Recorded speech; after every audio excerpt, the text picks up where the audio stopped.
Je suis avec Olivier Dedon. Vous êtes de chez Hervalis et vous vous intéressez aux données agro-météo. Vous transformez en fait les données météo en tendances climatiques, c'est ça? C'est ça, c'est toute la différence entre le côté prévisionnel qui se limite à 10-15 jours et puis la donnée climatique qui permet de donner des tendances de fond sur plusieurs dizaines d'années. Quels sont les éléments qui prouvent que le réchauffement climatique est là? Quelques exemples. 2017, deuxième année la plus chaude au niveau mondial, à égalité avec 2015, 2016 restant la numéro 1 sur le podium. Autre exemple, 17 des 18 années les plus chaudes ont eu lieu depuis 2000.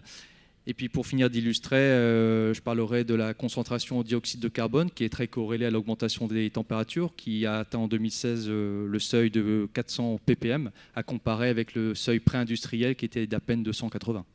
Alors on imagine ce qui va se passer demain à partir d'hier. Qu'est-ce qu'on peut dire sur les températures qui ont eu lieu en France sur les années passées? Alors, sur les années passées, le changement climatique en France se caractérise par une augmentation des températures avec une certaine variabilité temporelle et une accélération du phénomène depuis les années 1990.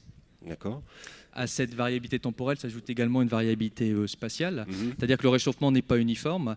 Et rien que pour les températures moyennes, on observe un accroissement des températures sur une ligne sud-ouest-nord-est. D'accord.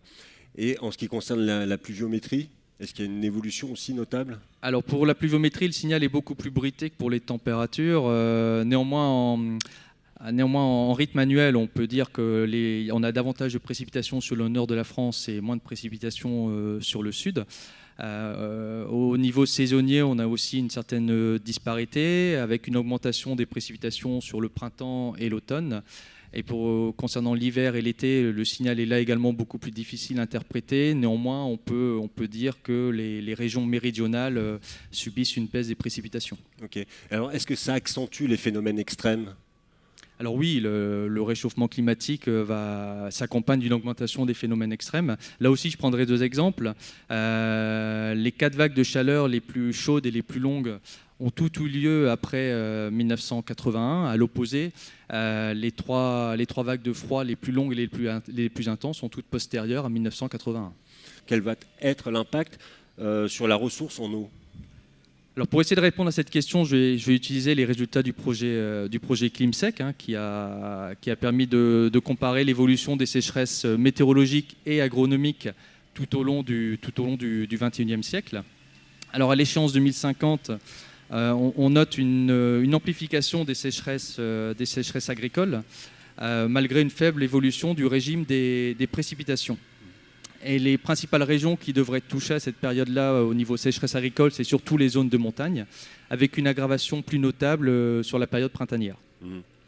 Et pour les années 2080, là on se projette un petit peu plus. Est-ce que les tendances sont les mêmes, se confirment? Alors les tendances se confirment sur les années 80, avec au niveau des sécheresses météorologiques une amplification de celles-ci qui devrait être présente sur l'intégralité du territoire, en particulier sur la période été et automne.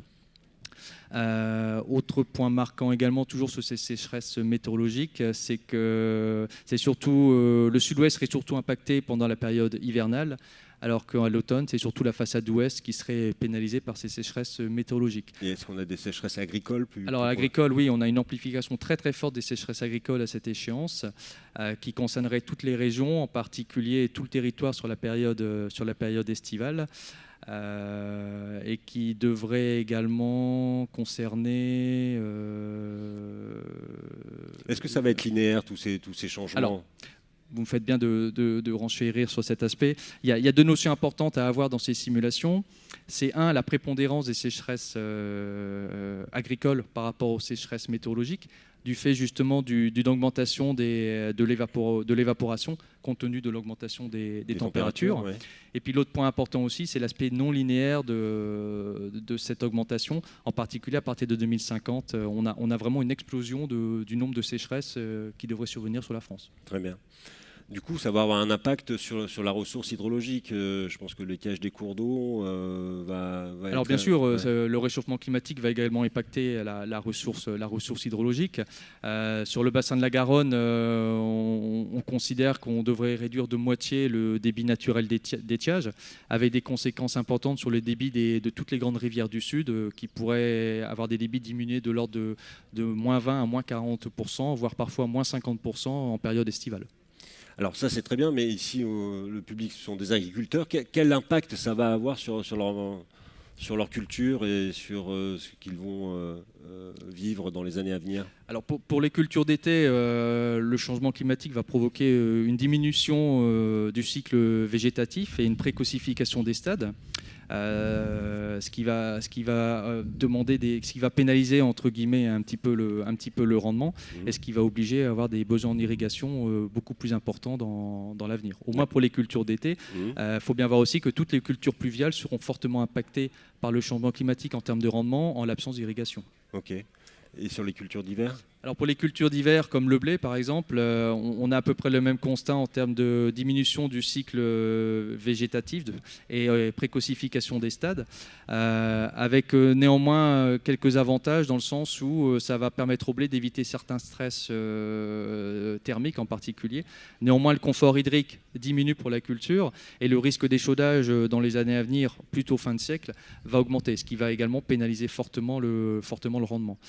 Au niveau du blé, les simulations montrent que la durée d'entrée en période d'irrigation devrait être avancée de l'ordre de 10 jours, avec des volumes en augmentation, en particulier avant le stade floraison, et pour les sols à très faible RU. Très bien. Bon, Alors je voulais juste repréciser, ouais. si tu me le permets, concernant le colza, un autre exemple, c'est que les sécheresses de fin d'été vont pénaliser les semis de colza, qui vont certainement être décalés dans le temps pour pouvoir les réaliser dans de bonnes conditions, avec bien sûr une pénalité sur les rendements. Et le recours à l'irrigation starter pour ce type de culture sera certainement fortement à prévoir. À prévoir, ok. Bon, enfin, si on résume, ça va changer durablement. Et il va y avoir énormément de variabilité. Donc on ne sait pas trop. On sait que ça va changer, que ça va être chaud, qu'il va y avoir de l'évapotranspiration. Voilà, ça va changer et l'intensité reste à préciser dans les années à venir.